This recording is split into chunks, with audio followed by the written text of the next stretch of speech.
விட்ட அமல்கள் எத்தனை? இப்போ நம்ம திக்ரை பற்றி கேட்டோம். அல்ஹம்துலில்லாஹ் பல விஷயங்கள் தாலிமில் படிக்க சொல்லி படிக்கிறோம். அதன்படி நம்ம வாழ்க்கையை கொண்டு வர்றோமா அப்படின்னு ஒரு கண நேரம் நம்ம சிந்திச்சு பார்த்து நம்ம வாழ்க்கையை சீர்படுத்தினோம்டா இன்ஷா அல்லாஹ் நம்ம செல்லக்கூடிய ஒரு வீடு இருக்கு இல்லையா, நம்ம தாய் கருவறையில் எப்படி இருந்தோம்னு நம்மளுக்கு தெரியாது. இப்போ உலகத்தில் வாழ்கிறோம், நம்ம இருக்கிற வீடு அட்ரஸ் எல்லாமே கொடுத்து வாழ்கிறோம். இந்த இடம் நம்மளுக்கு தெரியுது, இன்னவங்க இன்ன இடத்துல இருக்காங்க, இன்னவங்கள உங்களை காணா அப்படின்னு தேடக்கூடியது. ஆனால் தன்னந்தனின்னு ஒரு இடம் நம்மளுக்கு விடப்படும் இல்லையா, அந்த அந்த வீடுங்கிறது கபரு தானே. அந்த கபருக்கு நம்மளுக்கு பயனளிக்கக்கூடிய நன்மைகளை பற்றி சில நன்மைகள் இன்ஷா அல்லாஹ் இன்று இந்த மஜ்லிஸில் சொல்லக்கூடிய வாய்ப்பு அல்லாஹ் தந்திருக்கான். முழுமையாக சொல்லி அதன்படி நாங்களும் கேட்டு நீங்களும் பயனடையக்கூடிய வல்லமையே வல்ல ரஹ்மான் தந்தருள்வானாக என்ற துவாவோட இன்ஷா அல்லாஹ் அந்த கபருக்கு பயனளிக்கக்கூடிய நன்மைகள் என்ன என்ன அப்படிங்கிறத ஒரு கணம் பார்ப்போம். மரணத்திற்கு முன்னால நம்ம மரணிச்சிருங்க அப்படிங்கிறாங்க ரசூல் ஸல்லல்லாஹு அலைஹி வஸல்லம். மரணம் ஆவதற்கு முன்னால நீங்க மரணிங்கிறாங்க. அப்படின்னா உயிர் இருக்கே எப்படி மரணிக்கிறது அப்படிங்கிற ஒரு கேள்வி நம்மகிட்ட வரும் இல்லையா. ஒரு ஜனாசா எப்படி உலகத்துல இருக்கும்? எந்த ஒட்டும் இல்லை உறவும் இல்லாம தான் இருக்கும். எப்போ தூக்கிட்டு போவாங்க? அடுத்தவங்க அதுக்கு எல்லா ஜனாசாவுக்கு அடுத்தவங்க தான் வேலை பார்க்கணும். அது வேலை பார்த்துக்கிறோமா? அதே போல உலகத்துல வாழக்கூடிய மனிதன் உலகம் துனியா ஒட்டாம வாழுங்கிறது தான் மரணிப்பதற்கு முன்னால மரணிப்பது அப்படின்னு கண்மணி நாயகம் ரசூல் ஸல்லல்லாஹு அலைஹி வஸல்லம் நம்மளுக்கு சொல்லி கொடுக்குறாங்க. நம்ம எல்லாரும் போற இடம் கபர் தான். உலகமே கபர்ஸ்தான் தான். அது ஒரு குறிப்பிட்ட காலம் வரும், கபர்ஸ்தான் என்ன செஞ்சிருமா, ஜனாசாவை ஏத்துக்கிறது. அந்த புலி ஒரு அளவு தான், அந்த பூமிக்குன்னு ஒரு கட்டளை இருக்கும் இல்லையா, அதுக்கு பிறகு இல்லாம அடுத்த இடம் ஆரம்பிப்பாங்க. அப்ப அந்த இந்த இடம் பூர்த்தியாயிருச்சா கொஞ்ச நாளுக்கு பிறகு பிளாட் போட்டு வித்துருவாங்க. அடுத்தடுத்து சந்ததிகளுக்கு தெரியாது இல்லையா அந்த இடத்துல கபர்ஸ்தான் இருந்தது. இப்ப நம்மளுக்கு தெரியறது, நம்ம சந்ததிகளுக்கு தெரியாது இல்லையா, அவங்க வீடு வாங்கி வீடு கட்டுவாங்க. உலகமே அப்படி கட்டப்பட்டது தான் வீடுகள். இது வீட்டுக்குன்னு ஒரு இடம், கபருக்குன்னு ஒரு இடம்லாம் அல்லாஹ் தஆலா ஒதுக்கலை. துனியா என்பது ஒரு சிறைச்சாலைன்னு ரசூல் ஸல்லல்லாஹு அலைஹி வஸல்லம் சொன்னாங்க. அந்த சிறைச்சாலை எதுனா கபரு தான். அப்ப அந்த அப்படிப்பட்ட உலகத்துல தான் நம்ம வாழ்ந்து கொண்டு இருக்கோம். அப்படி வாழக்கூடிய நம்ம முன் சென்றவர்களை பத்தி நினைவு கூறணும். நம்மளுக்கு முன்னால போனவங்க எங்கே போயிருக்காங்க, எப்படி எப்படிலாம் வாழ்ந்தவங்க, எவ்வளவு அறிவு மேதைகள்லாம் உலகத்துல வாழ்ந்தாங்க. கண்மணி நாயகம் ரசூல் ஸல்லல்லாஹு அலைஹி வஸல்லம் உலகத்துல வாழ்ந்து அவங்களும் மண்ணறையில தான் அடக்கப்பட்டாங்க. ரசூல்லாவை அடக்கிட்டு வரவுமே ஆயிஷா சித்திகா ரலியல்லாஹு தஆலான்னு கேட்டாங்க. அவங்களுடைய சகோதரர் அப்துல்லா ரலியல்லாஹு தஆலாவை பார்த்து, ரசூல் ஸல்லல்லாஹு அலைஹி வஸல்லத்தின் மேனில மண்போட உங்களுக்கு மனம் வந்துச்சான்னு கேட்டாங்க. அப்ப அவங்களும் மண்ணில தான் அடங்கியிருக்காங்க. அப்ப நம்ம தெரிஞ்சுக்கிறோம், நம்மளும் ஒரு நாளைக்கு மண்ணில தான் போய் அடங்க போறோம். அப்ப அந்த மண்ணுக்கு போறதுக்கு முன்னாடி நம்ம என்ன சேர்த்து வச்சிருக்கோம்? மரணித்தவர்களுக்கு செலுத்தக்கூடிய நன்மைகள். அதை பற்றி அபூ ஹுரைரா ரலியல்லாஹு தஆலா சொல்றாங்க, ஒருவர் மரணித்து விட்டால் 3 விஷயம் அவங்கள தொடர்ந்து போகும். எல்லாருக்கும் தெரிஞ்ச விவரம் தான். ஒன்று, அவர்கள் செய்த நல்ல அமல்கள், சாலிகான பிள்ளைகள் செய்யக்கூடிய துவாக்கள், அடுத்தது அவர்கள் கற்றுக் கொடுத்த கல்வி. 3 போகும். இதுல அவங்க செஞ்ச அமல்கள் அங்க நின்றுக்கிறோம், பிள்ளைங்க திரும்பி வந்துருவாங்க. கல்வி கற்றவர்கள் அங்கே உட்காந்துருப்பாங்களா? இல்லை, வந்துருவாங்க. செல்வங்கள் எல்லாம் கல்வி செல்வம் எல்லாம் ஒன்றா வந்துடும். ஆனால் அவங்க செய்த அமல் என்ன செய்யும்? அவங்க கூட போகும். அப்படி போகக்கூடிய அமல்களில் அல்ஹம்துலில்லாஹ் நம்ம எதை நம்ம கொண்டு போக போகிறோம்? நம்ம அமல்களில் நம்ம எதை கொண்டு போக போகிறோம்? இப்போ புள்ள படித்தாங்க திக்ரை பற்றி. அந்த திக்ரின் மூலமாக நம்ம கற்றுக்கொண்டது என்ன? திக்ருங்கிற ஒன்று எடுத்துக்கிட்டா நம்ம நினைக்கிறோம் சுபஹானல்லாஹ்னு சொல்லுவது திக்ரு, அல்ஹம்துலில்லாஹ்னு சொல்வது தம்ஜீது, அல்லாஹ் புகழ்வது, அல்லாஹ் அக்பர்ங்கிறது தக்பீர், லா இலாஹ இல்லல்லாஹ்னு சொல்லுவது கலிமா. இப்போ அதையெல்லாம் நம்ம தகுதியை பிரித்து எல்லாம் தனித்தனியாக சொல்லாமல் ஒட்டு மொத்தத்துக்கு ஒரு திக்ருன்னு நம்மளுக்கு பேர் வச்சு நம்ம சொல்லிக்கிட்டு இருக்கோம். அப்போ அந்த திக்ரை நம்ம பலமைப்படுத்தணும். காலையில் இருந்து மாலை வரையும், இரவு படுக்க போகிறது வரையும் இன்ன டைம் இன்ன திக்ரு நான் ஓதுவேன். குறைந்த அளவாக இருந்தாலும் கண்மணி நாயகம் ரசூல் ஸல்லல்லாஹு அலைஹி வஸல்லம் நீங்கள் அதை நேமமாக ஓதினீர்கள் என்றால் வெற்றி பெறலாம்டாங்க. நேமமாகண்டா சரியான முறையில். சுபுகுக்குன்னா தொடர்ச்சியாக செய்வது. சுபுகுன்னா இந்த சுபு நேரம் நான் இதை ஓதுவேன். ரசூல்லா சொல்லியே கொடுத்துருக்காங்க. அல்லாஹ் தஆலா குர்ஆன்ல காலை மாலை தஸ்பியாத்து செய்து கொள்ளுங்கள்னு அல்லாஹ் தஆலா குர்ஆன்ல சொல்றான். யாரை பார்த்து சொல்கிறான்? ஜக்கரியா அலைஹிஸ்ஸலாத்தை பார்த்து சொல்கிறான், காலை மாலை தஸ்பீஹத்தை சரியா செய்யுங்கிறான். ஜக்கரியா அலைஹிஸ்ஸலாத்துக்கு அல்லாஹ் தஆலா யஹ்யா அலைஹிஸ்ஸலாத்துக்கு கொடுக்க நாடி சொன்ன வார்த்தை இது. அப்போ அல்லாஹ் தஆலா நம்ம ஹாஜத்தை நிறைவேறணும், ஈருலக ஹாஜத்துலையும் வெற்றி பெறுவதற்கு நடுவில் இருக்கக்கூடிய கபூரில் வெற்றி பெறணுமே. உலகத்தில் வெற்றி பெற்றுட்டோம்டா சொத்து சோகத்தினாலேயோ நிறைய பிள்ளைங்களை பெற்று விட்டுருக்கிறனாலையோ நம்ம மற்ற வேலைகள் செய்வதனாலேயோ உலகத்தில் பேர் வாங்கிடலாம். ஆனால் அல்லாஹ் இடத்துல வாங்கக்கூடிய பேர் அமல்களை கொண்டு தானே வாங்கணும். அதனால தான் ரசூல் ஸல்லல்லாஹு அலைஹி வஸல்லம் சொன்னாங்க, காலை மாலை திக்ரில் முதன்மையாக ஒரு 5 திக்ருகள் நம்ம முன்னோர்கள் ஓதி காட்டியிருக்காங்க இல்லையா. எல்லாருக்கும் தெரிஞ்சது தான், திரும்ப நம்மளுக்கு ஞாபகம் ஊட்டுறேன். ஒன்றாவது சுப்ஹானல்லாஹி வ பிஹம்திஹி சுப்ஹானல்லாஹில் அலீம். இந்த திக்ருக்கு இணை நம்ம சொல்லவே முடியாது. மீசானை நிரப்பக்கூடிய திக்ரு, அல்லாவுக்கு பிடித்தமான திக்ரு, நம்ம நாவுக்கு சுலபமான திக்ரு. புகாரில் பதிவான ஹதீஸ். இப்படிப்பட்ட வார்த்தை 100 முறை எவன் ஒருவன் ஓதிக்கொண்டானோ அந்த மனிதன் அடுத்த மனிதன் 200 ஓதாத மனிதனை விட இந்த மனிதன் சிறந்தவனாக இருப்பாங்கிறாங்க. இப்போ நம்ம 100 முறை ஓதிட்டோம், வேற எல்லாரும் 98, 95, 34 இந்த மாதிரி ஓதி இருக்காங்க. அப்போ நம்ம அதில் உயர்ந்தவர்களாக ஆயிடுவோம். நம்மளை விட அதிகமாக ஓதுபவர்கள் வர்றது வரையும். அப்போ நம்ம இன்ஷா அல்லாஹ் புரிஞ்சு அதே மாதிரி சுப்ஹானல்லாஹி கலிமா, லா ஹவ்ல வலா குவத்த இல்லா பில்லாஹ் அரிஷின் புதையல். அப்போ நம்ம ஒவ்வொரு கண்ண நேரமும் சிந்திச்சு பார்த்து நம்மளுடைய வாழ்க்கையில் திக்ருகளை நம்ம என்ன நியமமாக ஆக்கியிருக்கோம். சலவாத்துக்களை நம்ம எவ்வளவு ஓதியிருக்கோம். சலவாத்துக்களை கொண்டு அல்லாட்ட கேட்டு இல்லைன்னு அல்ல சொல்றதுக்கு எந்த விதத்துலையும் வாய்ப்பு இல்லை. அல்ல நிச்சயமா தருவாங்கிற உறுதி சலவாத்தை கொண்டு. உங்களுக்கு எல்லாருக்கும் தெரிஞ்சது தான். மற்ற அமலுக்கெல்லாம் அல்லாஹ் தஆலா நாளைக்கு மறுமையில ஒதுக்கக்கூடிய அமல்கள்லாம் இருக்கு. இஹ்லாஸோட தக்வாவோட தவக்கலோட செய்யாத அமலையெல்லாம் என்ன செய்வான் அல்லாஹ் தஆலா? இது பிரிப்பான். ஆனால் சலவாத்தை மட்டும் அல்லாஹ் தஆலா பிரிக்க மாட்டான். அப்படியே நம்மளுக்கு மொத்தமாக கொடுப்பான் அதனுடைய நன்மையை. அப்போ அப்படிப்பட்ட உயர்ந்த தரமான செலவாத்து நம்மகிட்ட இருக்கும்போது அதையும் பயன்படுத்தணும். காலை மாலையில் திக்ருகளோட நம்ம இன்ஷா அல்லாஹ் என்ன செய்யணும்? செஞ்சிட்டோம்னா நம்மளுடைய அமல் அன்றைய நாள் ஆரம்பம். இப்போ ரொம்ப பேர் சுபுகுடைய பாங்கில் மட்டும்தான் தூக்கத்தை காட்டிலும் தொழுகை மேலானது சுபுடைய பாங்கில் மட்டும்தான் சொல்லப்படும். அந்த ஒரு வார்த்தை எதுக்காக சேர்க்கப்பட்டுச்சு? யாரு சேர்த்தா? ரசூல் ஸல்லல்லாஹு அலைஹி வஸல்லம் சேர்த்தாங்க. பிலால் ரலியல்லாஹு தஆலா ஒரு முறை ரசூல் ஸல்லல்லாஹு அலைஹி வஸல்லம் மஸ்ஜித் நபவிக்கு வர்றதுக்கு கொஞ்சம் தாமதம் ஆகுது. அஷ்ஹது அன்ன முஹம்மது ரசூலுல்லாஹ்னு சொல்லிக்கிட்டு இருக்கல ரசூலுல்லாவை பார்த்துருவாங்க. அன்னைக்கு பார்க்க முடியலை. அப்போ அந்த வார்த்தையை அவங்க சொல்கிறாங்க. சொன்ன உடனே ரசூல் ஸல்லல்லாஹு அலைஹி வஸல்லம் என்ன சொல்றீங்க? உண்மையை சொன்னீர்கள், நீங்கள் போய் உண்மையை சொல்லிட்டீங்க, நன்மையை ஏவிட்டீங்கன்னு சொல்லிட்டு இந்த வார்த்தை அல்லாஹ்வுக்கு பிடிச்சி ஜிப்ரீல் அலைஹிஸ்ஸலாம் மூலமாக என்ன சொல்லிட்டான்? கியாமத்து நாள் வரைக்கும் இந்த வார்த்தை இருக்கட்டும்னு சொல்லிட்டான்.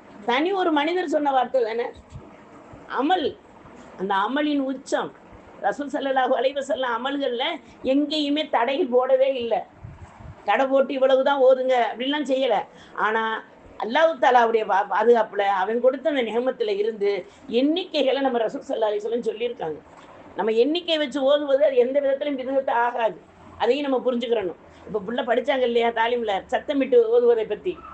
இப்போ நான் தனியாக ஒரு ஆளாக உட்காந்து சத்தமிட்டு ஓதும்போது எல்லாருக்கும் என்ன ஆகும்? வெளியில் வித்தியாசமாக தெரியும். என்ன தன்னால் உட்காந்து அல்லாவுக்கு என்ன காதாக கேட்காது, சத்தமிட்டு எப்படி ஓதணும், மெதுவாக ஓதக்கூடாதா அப்படின்னு எல்லாரும் சொல்லுவாங்க. இப்போ நம்ம மஜ்லிஸாக இருக்கும்போது ஒரு சில திக்ருகளை பயிற்சிக்காக நம்மளுடைய சத்தத்தை உயர்த்தி ஓதலாம். இதுக்கு சாய்ஸ் இருக்கு. நான் சொன்ன 50 ஹதீஸ் நான் படிச்சிருக்கேன்னு சொல்லி ஒரு ரஹ்மத்துல்லாஹி அலைஹி சொல்லியிருக்காங்கண்டா அப்போ அதுக்கு தகுந்த மாதிரி நம்ம அமல்களை சேகரம் பண்ணுறது அது திக்ராகவே இருக்கட்டுமே.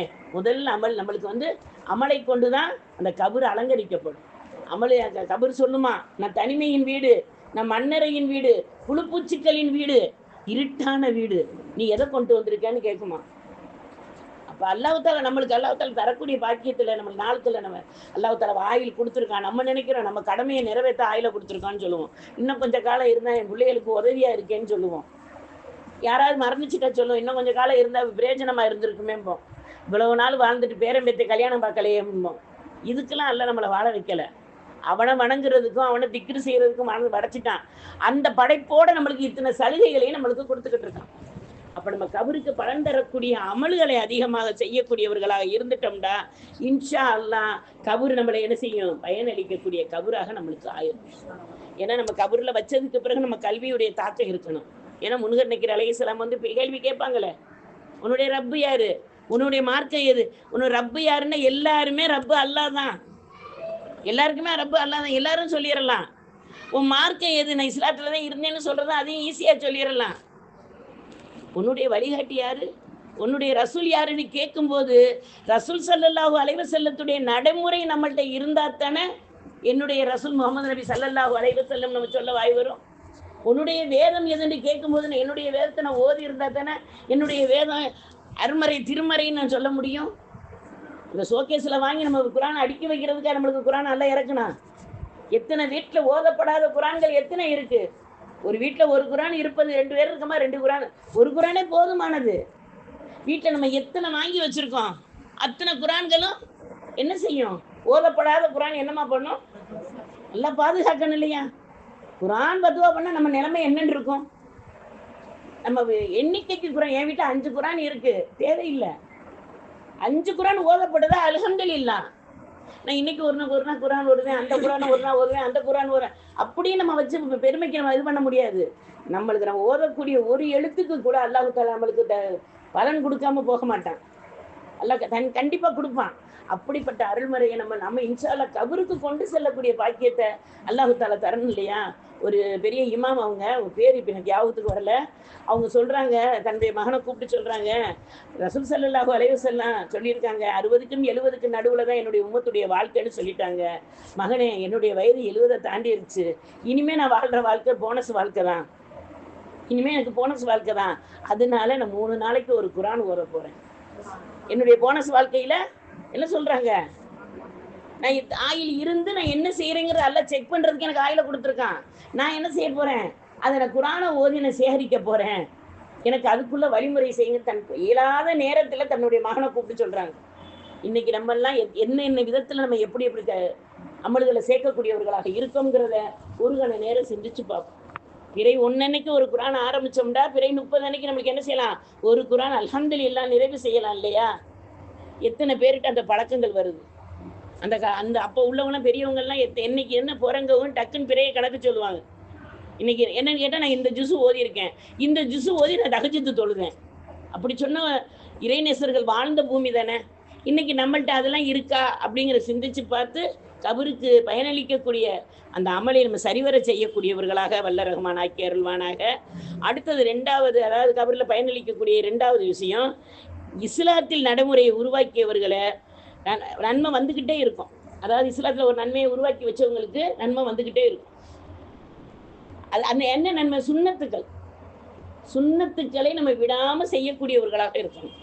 காலை எந்திரிச்சதுல இருந்து இரவு தூங்குறது வரைக்கும் ரசூல் ஸல்லல்லாஹு அலைஹி வஸல்லம் 1000 சுண்ணத்துக்களை உலகத்துக்கு கற்றுக் கொடுத்துருக்காங்க. இன்னைக்கு நம்ம வாழ்க்கையில் அந்த சுண்ணத்துக்கள் எந்த அளவுக்கு இருக்கு? உணவை அருந்துவது ஃபர்லு, ஆனால் அதுக்குள்ள விஷயங்களை எல்லாம் எடுத்து வைப்பது சுண்ணத்து. தூங்குவது ஃபர்லு, தூங்கணும், தூக்கம் வந்துட்டு தூங்கிடணும், அது ஃபர்லு, அது யாராலையும் கொடுக்க முடியாது. ஆனால் தூக்கத்துக்கு முன்னால் ரசூல் ஸல்லல்லாஹு அலைஹி வஸல்லம் காட்டி கொடுத்த வழிமுறைகள் இருக்கு இல்லையா? பாத்ரூம் போகிறது ஃபர்லு, அதை நிறுத்த முடியாது, போய் தான் ஆகணும், அது ஃபர்லு. ஆனால் அதுக்கு முன்னாடி உள்ள அந்த 11 சுண்ணத்துக்கள். பேசுவது ஃபர்லு, ஆனால் அந்த பேசல உள்ள தெளிவுகள், அதில் உள்ள சுண்ணத்துக்கள். இப்படி எல்லாமே சுண்ணத்தையும் ஃபர்லையும் அல்லாஹ் தஆலா கலந்து தான் நம்ம வாழ்க்கையாக நம்மளுக்கு தந்திருக்கான். அப்போ திருமணம் முடிப்பது சுண்ணத்து, நபி வழி. அந்த சுண்ணத்துக்குள்ள எத்தனை ஃபர்லுகள் கலந்துருக்கு. இன்னைக்கு நம்மளுடைய வாழ்க்கையில் அதையெல்லாம் சிந்திச்சு பார்த்து சுண்ணத்தை செயல்படுத்துகிறோமா? கபருக்கு பலன் தரணும்டா ஒரு சுண்ணத்தை நம்ம ஹயாத்தாக்குனா 10 நன்மைகள் நம்மளுக்கு தரப்படும். ஒரு சுண்ணத்துக்கு குழப்பமான இடத்துல ஒரு சுண்ணத்தை, இப்போ ஒரு எல்லா இடத்துலையும் நின்றுக்கிட்டு சாப்பிடக்கூடிய ஒரு ஸ்டைல் வந்திருக்கு. அந்த இடத்துல நான் அல்லாவுக்காக, நான் இவங்கெல்லாம் பார்க்குறாங்க, நான் உட்காந்து சாப்பிட வேண்டாம், அதில் நன்மை இல்லை. அல்லாவுக்காக இந்த இடத்துல நான் உட்காந்து சாப்பிட்றதுக்கு இடம் இருந்தால் நான் உட்காந்து சாப்பிடுவேன், இல்லையா இந்த உணவை நான் தவிர்த்துருவேன் அப்படின்னு அல்லாவுக்காக, என் ரசூலுக்காக நான் பின்வாங்கினா அல்லாஹ் தஆலா 100 ஷஹீதுகளுடைய அந்தஸ்தை கொடுக்குறான். 100 ஷஹீது அந்தஸ்துனா லேசானதா? ஒரு பிளேடை வச்சு நறுக்குறாங்க, அதுதான் ஷஹீதா? அல்லாவின் பாதையில் உயிரை துறப்பதுக்கு பேர் தானே ஷஹீது. அல்லாஹ் தஆலா அந்த அளவுக்கு அந்த சுண்ணத்துடைய பாக்கியத்தில் நமக்கு நன்மையை தர்றான். அப்போ நம்ம கபருக்கு பலன் தரக்கூடிய 2வது விஷயம் சுண்ணத்துக்களை பேணி வாழ்வது அப்படின்னு நம்ம இன்ஷா அல்லாஹ் புரிஞ்சுக்கணும். 3வது, தாய் தந்தைக்கு கேட்கும் இஸ்திக்பாரால். அவங்களுக்கு நம்ம பாவ மன்னிப்பு நம்ம கேட்க கேட்க அவங்களுக்கு பதவி உயரும், நம்மளுக்கு பாவங்கள் மன்னிக்கப்படும். தாய் தந்தைன்னா நம்ம பெற்ற தாய் தந்தையை மட்டும் மனசில் நினைச்சிடாதீங்க. ஆதம் அலைஹிஸ்ஸலாம் முதல் கியாமத்து நாள் வரையில் உள்ள தாய் தந்தைகள், நம்ம தாய் தந்தையும் அதில் அடங்கிடுவாங்க. நம்மளும் ஒரு பிள்ளையை பெற்றிருக்கோமே, நம்ம பிள்ளைகள் நம்மளுக்கு துவா கேட்கக்கூடிய பிள்ளைகளை விட்டு செல்லணும். ரப்பனா ரப்பிர் ஹம்ஹுமா ஹமா ரப்பயானி சஹீரா அப்படின்னு நம்ம ஓதுறோம். அப்ப நம்ம பிள்ளைகள் நமக்காக ஓதுவாங்களா? அந்த பிள்ளைகளுக்கு பயிற்சி கொடுத்துருக்கோமா? ஒரு சின்ன பிள்ளைய கூப்பிட்டு இப்போ ஏபிசிடி தெரியுமான்னு கேட்குறோம், நல்ல ரைம்ஸ் படிங்கிறோம். உலகத்தில் ஸ்கூலுக்கு படிச்சுட்டு போயிட்டு வந்த பிள்ளைய கூப்பிட்டு வச்சு கேட்குறோம். அந்த பிள்ளைகிட்ட 2 உலக நன்மைக்கு உள்ள துவா என்னம்மா? நான் யூனுஸ் நபி ஓதுன துவா என்ன? யூசுப் அலைஹிஸ்ஸலாம் துவா ஓதுன துவா என்ன? தாவூத் அலைஹிஸ்ஸலாம் கேட்ட துவா என்ன? சுலைமான் அலைஹிஸ்ஸலாம் கேட்ட துவா என்ன? நம்ம ரசூல் ஸல்லல்லாஹு அலைஹி வஸல்லம் கேட்ட துவாக்கள் என்ன? அப்படின்னு அந்த பிள்ளைக்கு ஒரு 10 நபிமார்களுடைய பெயரையும் 10 துவாக்களையும் சொல்லி கொடுத்து வளர்த்துருக்கோமா? அல்ஹம்துலில்லாஹ். வளர்த்துருந்தோம்னா அல்ஹம்துலில்லாஹ். இல்லாட்ட நம்ம இன்னைக்கே பயிற்சி எடுப்போம், அதை நாம தெரியறதுக்கு முயற்சி பண்ணுவோம். காலம் கடந்து போச்சு, இனிமே நான் படிச்சு என்ன செய்ய? காலம் கடந்து போனாலும் நம்ம திங்கிற உணவு உண்றோம்ல, உறங்குற உறக்க உறங்குறோம்ல, உடுத்துற ஆடை உடுத்துறோம் இல்லையா? ஆசைகள் எந்த விதத்துல வருது? நல்லா சாப்பிட்ற பிள்ளைய பார்த்து நம்ம சாப்பிட்றவங்கள பார்த்து எனக்கு நானும் சாப்பிட முடியல இப்போ சொல்லுவோமா இல்லையா? காலமெல்லாம் நம்மளுக்கு இந்த சாப்பாட்டில் தான் நம்மளுடைய வாழ்க்கை போய்கிட்டு இருக்கு. நம்ம வீட்டு ஆண்களையும் சொல்லுவோம், நல்லா சாப்பிடுங்க. எதுக்கு? சம்பாதிக்க. நல்லா சம்பாதிக்க. நல்லா சம்பாதிக்கிறது எதுக்கு? நல்லா சாப்பிட.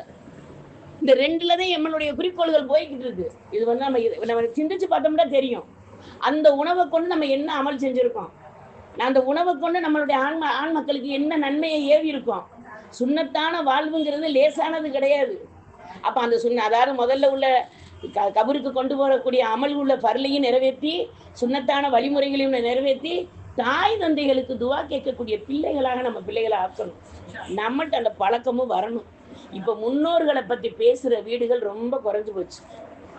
நபிமார்களுடைய வரலாறுகளை பேசுற பேசக்கூடிய வீடுகளும் ரொம்ப ரொம்ப குறைவாகுது. எல்லாம் பாதுகாப்பானாக. அதாவது ஒரு பயாண்டு கேட்குற இடத்துல, சொல்ற இடத்துல கேட்குறதும் சொல்றதும் அல்ஹம்துலில்லாஹ். இப்போ நல்லா நான் சொல்றேன்னு நான் நினைக்கிறேன். ஆனா என்னுடைய இந்த மாகுல் என்னுடைய வீட்டில் இருக்கா? என் பிள்ளைகள்கிட்ட இந்த நபிமார்களுடைய பேரை நான் சொல்லியிருக்கேனா? என் பேரம்பேத்திகளுக்கு கற்றுக் கொடுத்துருக்கேனா? இந்த நபிமார்களுடைய சிந்தனை எனக்கு வருதா? தொழுகும்போது எல்லா நபிமார்களும் தொழுகைதான். ஆனா ரசூல் ஸல்லல்லாஹு அலைஹி வஸல்லத்துக்கு மட்டும் அல்லாஹ் என்ன செஞ்சான்? தனிப்பட்டு கூப்பிட்டு 5 வக்து தொழுகையை இந்தாங்கன்னு பரிசா கொடுத்து விட்டான். அப்ப நம்ம மூமின்களின் மிஹராஜ்ங்கிறாங்க ரசூல் ஸல்லல்லாஹு அலைஹி வஸல்லம். மூமின்களின் மிஹராஜ்னா மிஹராஜில் அவங்க கிடைச்ச அந்த பாக்கியங்கள் எல்லாம் என்னுடைய உம்மத்துக்கு கிடைக்கணும்னு நினைச்சு அதை நம்மளுக்கு அல்லாஹ் தஆலா தந்திருக்கான். ரசூலுல்லாஹ் உம்மத்துக்கு மட்டும்தான் இந்த வாய்ப்பு. ஏனைய நபிமார்களுக்கு அவங்கள் தொழுதாங்க, ஒரு நபிமார்கள் தொழுதாங்க எல்லாமே. ஆனா அவங்களுக்கு இந்த வாக்கியம் இது கிடைக்கல. ஆனா நம்மளுக்கு அல்லாஹ் தஆலா தந்திருக்கேன்டா ரசூல் ஸல்லல்லாஹு அலைஹி வஸல்லத்தை கொண்டு நம்மளுக்கு தந்திருக்கான். அப்ப நம்ம இன்ஷா அல்லாஹ் ஒவ்வொருவரும் மனதில் நேர்ந்து பிள்ளைகளுக்கு நல்ல மார்க்கத்துடைய விஷயங்களை, மதரசாக்களுக்கு போய் பிள்ளைங்க போயிட்டு வர்றாங்களா கேளுங்க. என்னம்மா இன்னைக்கு சொல்லி கொடுத்தாங்க? எந்த நபியை பத்தி சொல்லி கொடுத்தாங்க? ரசூலை பத்தி இன்னைக்கு என்ன சொல்லி கொடுத்தாங்க? குர்ஆன்ல என்ன எழுத்துக்களை நீங்க மனனம் செஞ்சுட்டு வந்திருக்கீங்க? பல வேலைகள் இருக்கும், வேலைகள் கடைசி வரைக்கும் இருக்கும். என்னைக்காவது வேலை போயுமா? கடலை என்னைக்கு ரெஸ்ட் எடுக்குதோ அப்போதான் நமக்கு துனியாவில் இருக்கிறவங்களும் ரெஸ்ட் எடுக்க முடியும். அல்ல கடலை வந்து சுருட்டி சுருட்டி வர்றது மாதிரி தான் வச்சுருக்கான். அந்த ஆளை வரையில பாருங்க, நம்ம பாயம் அடிச்சு வைக்கிற மாதிரியே இருக்கும் அந்த ஆளை சுருண்டு வரும்போது. அப்போ நம்ம ஒவ்வொரு கண நேரம் சிந்திச்சு பார்ப்போமே. அப்போ நம்ம பிள்ளைகளுக்கு தாய் தந்தையாக இருக்கக்கூடிய நாம அந்த தாய் தந்தையுடைய எண்ணங்கள் அந்த பிள்ளைகள் மனசுல பதிய வைக்கணும்ல. அப்போ நல்ல விஷயங்கள் அந்த பிள்ளைகளுக்கு சொல்லி நம்ம இருந்துட்டோம்டா. அதாவது ஒரு ஒரு பிள்ளை வந்து துவா கேட்குது. அந்த இது வந்து ஈசா அலைஹிஸ்ஸலாம் காலத்தில் நடந்தது. உங்களுக்கு எல்லாம் தெரிஞ்ச வரலாறு தான். ஒரு இடத்த போய்கிட்டு இருக்காங்க. ஒரு கபூரில் வந்து ஒரு மனிதருக்கு அதாவது தெரியுது நடக்கிறது, இவங்களுக்கு தெரியுது. யாருக்கு? ஈசா அலைஹிஸ்ஸலாத்துக்கு தெரியும். நல்ல இடத்து வாசிச்சுட்டு போயிட்டாங்க. போயிட்டு ஒரு குறிப்பிட்ட காலம் சென்று அந்த பக்கம் வர்றாங்க. அந்த கபருக்கிட்ட வரையிலே ஒரு விதமான மனம் இருக்குது. நல்ல ஒரு பாக்கியத்தோடு அந்த கபராளி இருக்கான். அப்போ அல்லாட்ட கேட்குறாங்க, யா அல்லாஹ் இவங்க மரணிச்சிட்டாங்க, இப்போ அமல் செஞ்சு இவங்க வெற்றி பெற்றிருக்க முடியாது. போகும்போது இந்த நிலைமையில நான் பார்த்தேன், வரும்போது இப்படிப்பட்ட நிலைமையில பார்க்குறேன் ரப்பே என்னன்னு கேட்டதுக்கு அல்லாஹ் சுப்ஹானஹு வ தஆலா சொன்னா, அந்த புள்ள பிஸ்மில்லாஹிர் ரஹ்மானிர் ரஹீம்னு சொல்லிட்டு ரப்பி ஹுபிர்லி வலிவாளி தையேன்னு துவா கேட்டுச்சு. சுபஹானல்லாஹ் கூட வலுவாகவே வராது போல. என்ன என்ன சொல்றாங்க? ரப்பி ஹுப்ரிலி வலிவாலி தையேன்னு அந்த பிள்ளை துவா கேட்ட மகிமையை கொண்டு நான் அந்த மனிதரை சங்கைப்படுத்தி விட்டேன். சுபஹானல்லாஹ். அப்ப அந்த பிள்ளைகளுக்கு நம்ம என்ன சொல்லி கொடுத்து வளர்த்துருக்கோம்? ஓத வைக்கிறோம், படிக்க வைக்கிறோம். ஆனா அந்த பிள்ளைகளுக்கு இதுதான் இது. இப்ப நம்ம ஒரு ஒரு பேர் வைக்கிறோம் இல்லையா? பிள்ளைகளுக்கும் பேர் வைக்கிறோம், நம்ம திங்கிற உணவுகளுக்கும் தனித்தனி பேர். ஏதாவது பேர் இல்லாத உணவு நம்ம சாப்பிட்றோமா? எல்லாத்தையும் ஒன்னா கொட்டி கிண்டி பிரியாணின்னு ஒரு பேர் வச்சிரும். ஆனா அதை தனித்தனியா ஆக்குனா என்ன சொல்றேன்? சோறு சால்னாங்கிறோம். இப்படி எல்லாத்துக்கும் பேர் வைக்கக்கூடிய நாம அந்த பிள்ளைகளுக்கு மார்க்கத்துடைய விஷயங்களையும் அமல்களுடைய பேர்களையும் நம்ம சொல்லி கொடுத்து வளர்க்குறோமா? வளர்த்துட்டோம்டா இன்ஷா அல்லாஹ் அல்லாஹ் நாடினால் கபருக்கு நம்மளுக்கு பயன் தரக்கூடிய கல்வியாக பெற்றோருக்கு துவா கேட்ட பிள்ளைகள் அல்லாஹு தஆலா எல்லாம் கொடுத்துருக்கானே, அது போல நம்மளுக்கும் அல்லாஹு தஆலா தருவாங்கிற நம்பிக்கையை இன்ஷா அல்லாஹ் ஆக்குவோம். அடுத்து 4வதாக சொல்றாங்க, மூமின்களின் துவா கபரில் நன்மைகளாக கிடைக்கும். கபரில் உள்ளவர்களுக்காக துவா செய்ய வேண்டும். அதாவது ஆதம் அலைஹிஸ்ஸலாம் முதல் கியாமத்து நாள் வரை உள்ள கபராளிகளையும் நீ சங்கைப்படுத்தி விடியா அல்லாஹ். அந்த கபரை நீ பாதுகாப்பாக்கிறியா அல்லாஹ். கபரை விசாலமாக்கிறியா அல்லாஹ். கபரை கண்ணு கெட்டிய தூரம் வரை அதை விசாலமாக்கக்கூடிய அல்லாஹ் நம்ம துவா கேட்க அல்ல நம்ம கபரையும் ஆக்கிடுவேன் இல்லையா? நம்ம என்ன கேட்குறோம்? ஆதம் அலைஹிஸ்ஸலாம் முதல் கியாமத்து நாள் வரையும் நம்ம சொல்றோம். அப்ப அதுல நாமளும் வந்துடும்ல. அப்ப இன்ஷா அல்லாஹ் அழைத்து கபராளிகளுக்கு நம்ம துவா செய்யணும். துவா கபராளிகளுக்கு போகுமா போகாத? அதெல்லாம் நம்ம அந்த கேள்வியே நம்மளுக்கு தேவையே இல்லை. கண்டிப்பா போகும். எத்தனையோ ஆதாரத்தை மட்டும் நம்ம தேடினோம்டா அமல்களை என்ன செஞ்சிருவோம்? ஓட்டவாளியில ஊத்துன்னு தண்ணி தான். அது என்ன ஆயிரும்? அதுல தண்ணி ஊத்த ஓட்டவாளியில தண்ணி ஊத்துனா என்ன ஆகும்? எல்லாம் கரைஞ்சு போயிடும். அல்லாஹ் நம்மளை அனைவரையும் பாதுகாப்பானாக. நம்ம எந்த இப்ப ஒரு உதாரணத்துக்கு நம்ம இன்னைக்கு சாப்பிட்ற சாப்பாடு இன்னைக்கே சக்தியை கொடுக்குது. நம்மளுக்கு ஒரு வாரத்துக்கு பிறகுதான் சக்தி வருமா? இந்த ஒரு வாரமெல்லாம் சாப்பிட்டு இருக்கிறது நீ அடுத்த வாரம் அல்லாஹ் அப்படித்தான் இந்த உடம்புக்கு வச்சிருக்கான்.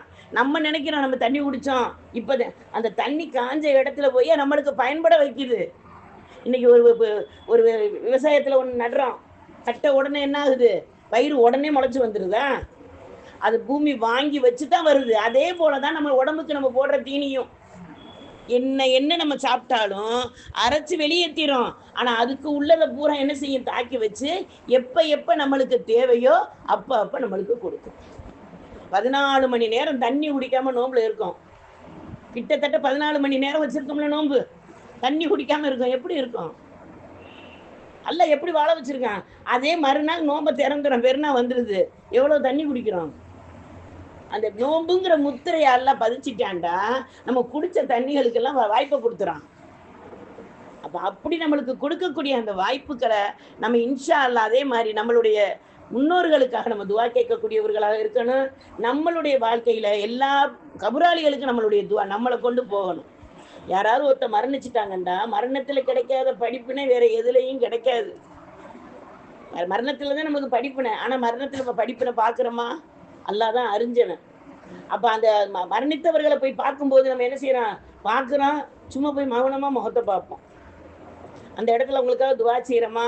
ஒரு இஸ்திக்பார் ஓதுறோமா?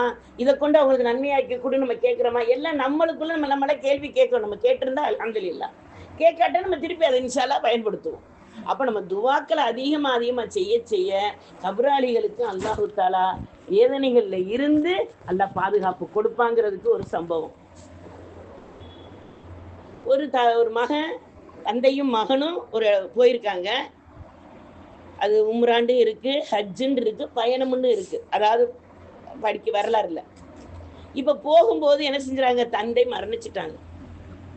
தந்தை மரணிச்சதுக்கு பிறகு அந்த தனி இடம் மகனால ஒன்றும் பண்ண முடியாது. யாராவது துணைக்கு வேணுமே, என்ன செய்யறதுன்னு தவிச்சு போறாங்க. தந்தையை மூடி வச்சுட்டு அதுக்குள்ள வேலைகளுக்காக வேண்டி கொஞ்ச நேரம் அங்கிட்டு இங்கிட்டு ஓடிட்டு வந்து திரும்ப தந்தையுடைய முகத்தை திறந்து பார்க்குறாங்க. அவ்வளோ ஒரு கருப்பா ஒரு வித்தியாசமா இருக்கு முகம். இதை பார்த்தவங்க அரண்டுட்டாங்க. பயந்தவர்களாக, துணைக்கு ஆள் எதுவும் இல்லை, அதோட கலங்கி போனவர்களாக அந்த ஜனாசா கிட்டையே அமர்ந்து, என்ன நம்ம சோகத்திலையும் துக்கம் வரும், சந்தோஷத்துல நல்ல கண்ணை விரிச்சுக்கிட்டு இருப்போம். கவலையா இருக்கும்போது பாருங்க ஒரு மாதிரியான தூக்கத்தை கொடுப்பான்ல, அந்த தூக்கத்தின் மூலமா அப்புறம் ஒரு தெளிவை கொடுப்பான். இது எல்லாருக்குமே உள்ளது. பதிரி யுத்தம் எப்படி கவலையான நேரம், அதுல சகாபாக்கள் என்ன செஞ்சாங்க, நின்ற நிலையில கொஞ்ச நேரம் தூங்குனாங்க, எப்படிப்பட்ட வெற்றியை கொடுத்தான்ல. அப்ப அந்த மாதிரி இந்த மனிதருக்கு என்ன செய்யறாங்க, மகனுக்கு லேசான ஒரு தூக்கம் வருது. அந்த தூக்கம் வர்றதுல நம்ம மனசுக்குள்ள நினைக்கிறாங்க, இவங்கள்ட்ட சொல்லி இதுக்கு இது கேட்போமே, தந்தைக்கு இப்படி நிலைமை இருக்கேன்னு கேட்போமே அப்படின்னு நினைக்கிறாங்க. அப்ப அந்த மனிதர் கனவுல பார்க்கக்கூடிய அந்த மனிதர் சொல்றாங்க, நீங்க செலவாத்துக்களை ஓதுங்க, அவங்களுக்காக இஸ்திக்பார் செய்யுங்கிறாங்க. அந்த இது நினைக்கிறத அவங்க சொல்லிடுறாங்க, எந்திரிச்சுறாங்க, திரும்ப செலவாத்துக்களை ஓதுறாங்க, இஸ்திக்பாரை ஓதுறாங்க. ஒரு குறிப்பிட்ட டைம் போன பிறகு எங்கேருந்தோ 2 பேர் வர்றாங்க உதவிக்கு. அந்த ஜனாசாவுக்கு ஏற்பாடு பண்ணி அதை நல்லடக்கம் பண்ணுறதுக்கு முன்னாடி குளிப்பாட்டணும் இல்லையா, அப்போ முகத்தை திறக்கிறாங்க. முகம் அவ்வளோ ஒளிவாக இருக்கு. சுபஹானல்லாஹ். இப்போ அதை பார்த்து அந்த மகன் ரொம்ப பிரமிச்சு போனவர்களாக, அந்த வந்த மனிதர் 2 பேர்ட்டையும் சொல்லலை. அவங்க சொல்லாமல் அவங்க எல்லாம் முடிச்சுட்டு நல்லடக்கம் பண்ணினதுக்கு பிறகு அந்த இரவு அல்லாவுக்கு நன்றி செலுத்துறாங்க. யா அல்லா, முதல்ல இவ்வளோ ஒரு எனக்கு இப்படி காட்டினேன், இப்போ எனக்கு இப்படி ஒரு இதை காட்டியிருக்கேன், எனக்கு கனவுல இந்த மாதிரி ஒரு சின்ன தூக்கத்துக்குள்ளே எனக்கு இந்த விளக்கத்தை கொடுத்துறப்ப உனக்கே எல்லா புகழும் புகழ்ச்சியும் அப்படின்ட்டு கேட்டு, இப்படி இந்த வெளிச்சம் கிடைப்பதற்கு என்னென்ன நீ கேட்ட துவா, நீங்க ஓதுன செலவாத்து. அப்ப நம்ம பிள்ளைகள் கேட்கிற துவா தான் தாய் தந்தைகளுக்கு போகும், அது நல்ல அல்ஹம்துலில்லாஹ். ஆனா நம்ம எல்லாருமே ஆதம் அலைஹிஸ்ஸலாத்துடைய பிள்ளைகள் தானே. அப்ப நம்ம ஒருவருக்கு ஒருவர் மூமின்கள் கண்ணாடியை போல இருப்பவர்கள், அனைவருக்காகவும் அனைவரும் துவா செய்யக்கூடிய பாக்கியம் உள்ளவர்களாக அல்லாஹ் தஆலா நம்ம அனைவரையும் ஆக்கி அருள்வானாக. அடுத்ததாக கபருக்கு பலன் தரக்கூடிய அடுத்த விஷயம், 5வது விஷயம் என்னண்டா, மரணித்தவர்களுக்காக ஹதியா செய்வது, சதக்கா செய்வது, இது நன்மையாக போய் சேரும். இது புகாரில பதிவான ஹதீஸ். அதாவது சாத் இப்னு உபாதா ரலியல்லாஹு தஆலா ரசூல் ஸல்லல்லாஹு அலைஹி வஸல்லத்துல கேட்குறாங்க, யா ரசூலல்லாஹ், என் தாய்க்காக நான் ஹதியா செய்யலான்னு நினைக்கிறேன், என்ன செய்யட்டுங்கிறாங்க. கிணறு வெட்டி கொடுங்கிறாங்க. அவங்க தாயாருடைய பெயர்ல கிணறு வெட்டி கொடுங்க, அதாவது போர் போட்டு கொடுங்க. இப்போ உள்ள காலத்துக்கு கிணறு வெட்ட முடியாது இல்லையா, போர் போட்டு கொடுங்க. இதெல்லாம் நிலையான தர்மங்கள். தாய் தந்தைக்கு நம்ம செய்யறது, உறவினர்களுக்கு செய்யறது, மரணித்தவர்களுக்கு செய்யறது, நம்ம இதுதான் நிலையான தர்மங்கள். அப்ப இது செய்யும் போது அவங்களுக்கு நன்மையாக போய் கொண்டு இருக்கும். நம்ம இருக்கும் போதே நம்மளுக்கு சதக்கத்துல் ஜாரியா நம்மளுக்கு நம்ம செஞ்சு வச்சுட்டு மவுத்தாகலாம். அப்படி இல்லையா, நம்ம பிள்ளைகளுக்கு அது கற்றுக் கொடுத்துட்டு மவுத்தாகலாம். அப்பதானே தெரியும் எவ்வளவு சொத்துக்கள் இருந்தாலும் எவ்வளவு இது இருந்தாலும் நம்ம இந்த வழியில் நம்ம செலவழிக்கக்கூடியவர்களாக, நம்மளுடைய மரணித்தவர்களுக்காக நம்ம செலவழிக்கும் போது சொல்லுவாங்க, விதைக்கப்படுறது எப்படி மரமாக வருதோ அதே போல சதக்கா செய்வது உங்களுக்கு நாளை மறுமையில் நன்மையாக வந்து சேரும். அப்ப அந்த நன்மையை நம்ம சேகரிச்சோம்டா இன்ஷா அல்லாஹ் நாமளும் கபரில் பலன் தரக்கூடிய பயனை நம்ம பெறுவோம் இன்ஷா அல்லாஹ். அடுத்தது, அந்த தாய் தந்தை நேர்ச்சை செய்திருந்தாங்கண்டா, உலகத்துல இருக்கும்போது அந்த ஏதாவது நேர்ச்சை என்ன செய்வாங்க, நான் ஹஜ்ஜுக்கு போறேன்னு ஏத்து வச்சிருப்பாங்க அந்த தாயோ தந்தையோ. அவங்க ஹஜ்ஜுக்கு போகாம மௌத்தாயிட்டாங்கண்டா, அவங்க வச்சிருந்த பைசாவை வச்சு என்ன செய்யணும், அந்த நேர்ச்சியை நிறைவேற்றணும். அப்படி நிறைவேற்றும் போது அந்த பயன் என்ன செய்யும், அவங்களுக்கு அந்த தாய் தந்தைக்கு அல்லாஹ் தஆலா ஒரு சேர்ப்பான். இதுவும் புகாரில பதிவான ஹதீஸ் தான். அப்ப நம்ம இன்ஷா அல்லாஹ் நேர்ச்சைகள் எப்படி வைக்கணுமோ அப்படி வைக்கணும். எப்படி நேர்ச்சை வச்சோமோ அதை அப்படியே நிறைவேற்றணும். நேர்ச்சை வந்து வாஜிபு, பர்லுக்கு அடுத்த தரஜாவில் இருக்கிறது. நம்ம பெண்கள் எல்லாம் பெரும்பாலும் முண்டக்க மண்டக்க நேர்ச்சி செய்வோம். அதாவது நான் பயான்ல கேட்டதை சொல்றேன். ஒரு இமாமுடைய மனைவி என்ன கேட்குறாங்க, என் பிள்ளைக்கு ஜுரம் இதாகிட்டா என் கணவரை தப்பு அடிக்க சொல்கிறேன். இந்த தப்பு அடிக்கிறதா மியூசிக்கு தானே அது, இந்த இது அடிப்பாங்கல்ல நம்ம ஊர்களெல்லாம், இந்த இது அடித்து வருவாங்கல்ல, தப்பு அடிக்கிறது தான் சொல்கிறது. அதை வந்து அடிக்க சொல்கிறேன்னா இமாம் மிம்பரில் உட்காந்து அடிக்க முடியுமா? நேர்ச்சை எப்படி நேரணுமோ அப்படித்தான் நேர முடியும். இப்போ அவங்க என்ன செஞ்சுறாங்க, நேர்ந்தாச்சு செயல்படுத்தணுமே, 4 பேருக்கு சொல்லக்கூடிய இடத்துல நம்ம இருக்கமே. அப்புறம் மியூசிக் இந்த மியூசிக் ஆகாது, இதை மார்க்கத்தில் இது இல்லாதது, இதுல கூடாததுன்னு சொல்றதுக்காக வேண்டி அவங்க எடுத்து அவங்க எவ்வளவு தர்ம சங்கடமா இருந்திருக்கும். அப்ப நம்ம ஒவ்வொரு நேரமும் நம்ம நேர்ச்சை செய்யும் போது இது நம்மளால முடியுமா, இது நம்ம பிள்ளைகளுக்கு சொல்லிட்டு போனா நிறைவேற்றுவாங்களா அப்படிங்கிற சிந்தனையோட நேர்ச்சை செய்யணும். இது ஒரு உதாரணத்துக்கு, இப்ப மகத்தான உடனே ஐஸ் பாக்ஸ் தான் எங்க பார்த்தாலும். ரூஹு போகுது, அந்த ஜாமா வரையிலேயே அந்த ஐஸ் பாக்ஸும் சேர்ந்து வருது. எல்லா இடத்துலையும் இப்போ முதல் நாள் மருத்தானவங்களும் மறுநாள் எடுக்கக்கூடிய சூழ்நிலையாக தான் இருக்குது. இப்போ நான் என்னுடைய சூழ்நிலைக்கு நான் வந்து இப்போ சொல்கிறேன், நான் மருத்தான ஐஸ் பாக்ஸ்லாம் வைக்கக்கூடாது, உடனே எடுத்துடணும் அப்படின்னு நான் வசியத்தை இப்போ சொல்லிட்டேன்னு வைங்களேன், அதை என் பிள்ளைய நிறைவேற்றுற பாக்கியம் இருக்கணும். பல பேர் பல காரணங்களுக்காக அவங்க நிறைவேற்றாம போயிட்டாங்கண்டா, அவங்களுக்கு அமானிதத்தை மீறின பாவத்துக்கு நான் ஆளாகணுமே. அப்போ நமக்கு அந்த நேரத்துக்கு ஏன் அல்ல அதில் வைக்காம காப்பாற்ற அவன்கிட்ட மட்டும் சொல்லுவோம், பிள்ளைகிட்ட சொல்ல வேணாம். அந்த ஐஸ் பாக்ஸ்லங்க வைக்காம என்னை நீ காப்பாத்திரு, அதுக்கு தகுந்த மாதிரி எனக்கு மரணத்தை கொடு, அந்த மாகுள்ள மரணிக்கக்கூடிய வாய்ப்பை கொடு அப்படின்னு அல்லாட்ட நம்ம அல்லாட்ட சொல்லிட்டோம்டா. அல்லாவுக்கு தெரியாததா? இந்த பிள்ளைகள்கிட்ட சொல்லி அல்லாட்ட போறதை விட அல்லாட்ட சொல்லி நம்ம அழுகின்ற நம்மளுடைய காரியத்தை நிறைவேற்றிக்கலாம். அப்ப நேர்ச்சைகள் இருந்தால் அதை நிறைவேற்றினாலும் கபருக்கு பலன் தரக்கூடியதாக இருக்குன்னு நம்ம புரிஞ்சுக்கிறோம். அடுத்ததாக பலன் தரக்கூடிய விஷயத்துல கடன் இருந்தால் நிறைவேற்றுதல் நன்மைகளை தரும். யாராவது கடன் வச்சுட்டு மௌத்தா போயிட்டாங்க, அந்த கடனை அவங்க உரியப்பட்டவர்கள் நிறைவேற்றிட்டா அது அவங்களுக்கு என்ன செய்யும்? நன்மையாக மாற்றி கொடுக்கப்படும். அப்போ நம்ம இன்ஷா அல்லாஹ் ஒவ்வொருவர்களுக்கும் கண்மணி நாயம் ரசூல் ஸல்லல்லாஹு அலைஹி வஸல்லத்துடைய உம்மத்துமார்களான நமக்கு எத்தனையோ சலுகைகள் அல்லாஹ் தந்திருக்கான், எவ்வளவோ சலுகைகள். அந்த சலுகைகளெல்லாம் பலன் பெற்று நம்ம கபருக்கு போகும்போது அந்த கபர் நம்மளுக்கு சலாம் கூறி வரவேற்கக்கூடிய கபராக வல்ல ரஹ்மான் ஆக்கி அருள்வானாக. ஒவ்வொரு கபர்கள் சொல்லுமா, உங்களை தான் நான் எதிர்பார்த்துக்கிட்டே இருந்தேன், சுப செய்தி நீங்கள் வாங்கன்னு கூப்பிடுமா ஒரு சில அடியார்களை. அந்த வரிசையில் நம்ம வரணும் இல்லையா? அடுத்த ஆப்போசிட் கபர் கூப்பிடுமா, வா உன்னை வச்சுக்கிறேன் சொல்லுவோம் இல்லையா? வச்சு செய்கிறோம்னு சொல்கிறோம்ல. அல்லாஹ் நம்ம அனைவரையும் பாதுகாப்பானாக. அப்போ நம்ம ஒவ்வொரு கண நேரமும் அல்லாவுக்கு அஞ்சியவர்களாக, மறுமைக்கு பயந்தவர்களாக. அல்லாவுக்கு அஞ்சுறது மறுமைக்கு பயப்படணும். அல்ல மறுமையுடைய அமளி துமளியில் நம்மளுடைய வாழ்க்கையை எப்படி வச்சிருக்கான்னு தெரியாது. கண்மணி நாயம் ரசூல் ஸல்லல்லாஹு அலைஹி வஸல்லத்துடைய ஷஃபாஅத் நம்மளுக்கு அல்லாஹ் தருவான், நிச்சயமா தருவான். ஏன்னா ரசூல் ஸல்லல்லாஹு அலைஹி வஸல்லம் என்ன சொல்லிட்டாங்க? லா இலாஹ இல்லல்லாஹ் முஹம்மது ரசூலுல்லாஹ்னு சொன்ன எல்லாருக்கும் சொர்க்கம்ட்டாங்க. நம்மளுக்கு எல்லாருக்கும் சொர்க்கம்தான், அதில் எந்த மாற்றமும் இல்லை. ஆனால் எப்போ போவோம்? அதை நினைச்சு பார்த்தா நம்மளுக்கு எந்த விதத்தில் ஒரு திடுக்கமும் ஒரு பயமும் ஒரு கவலையும் வருதா இல்லையா? கேள்வி கணக்கு இல்லாமல் போகிற சொர்க்கம் எப்படி? எல்லாத்துக்கும் பதில் சொல்லி அல்லாஹ் பாதுகாக்கணும் இல்லை? அப்படி போகக்கூடிய சொர்க்கத்தை எவ்வளவு ஆகும்? உலகத்தில் உள்ள 1000 நாட்கள், மறுமையில் ஒரு நாள். சுபஹான் அல்லாஹ். அப்ப நம்ம எப்படி நிற்போம்? இங்க எந்த அளவுக்கு இருக்கும்? அப்படி நின்றுட்டு அல்லாஹ் தீர்ப்பு செய்யற நேரம் எவ்வளவு தெரியுமா? 1.5 மணி நேரத்தில் தீர்ப்பு சொல்லிடுறான். உலகத்தில் உள்ள 1.5 மணி நேரம். அல்லாஹு தஆலாவால எல்லாம் முடியும். நம்மளை படைச்ச ரப்பு, நம்மளுக்கு ரிசுக்கு கொடுத்த ரப்பு, நம்மளை வாழ வச்ச ரப்பு, நம்ம வாழ்க்கையை தந்த ரப்பு, மரணத்தை கொடுக்குற ரப்பு, மரணத்தை கபரில் நம்மளை பாதுகாக்கிற ரப்பு, நாளைக்கு மறுமையில் கண்ணுக்கு தெரியாத, கண்ணுக்கெல்லாம் புரியாத, கற்பனைக்கு எட்டாத அலங்காரமான சொர்க்கத்தை நம்மளுக்கு பாதுகாப்பாக வச்சுருக்கானே. யாருக்காக? நம்மளுக்காகத்தானே 8 சொர்க்கத்தை கருணையின் அடிப்படையில் தானே 8ஆக படைச்சு வச்சுருக்கான்.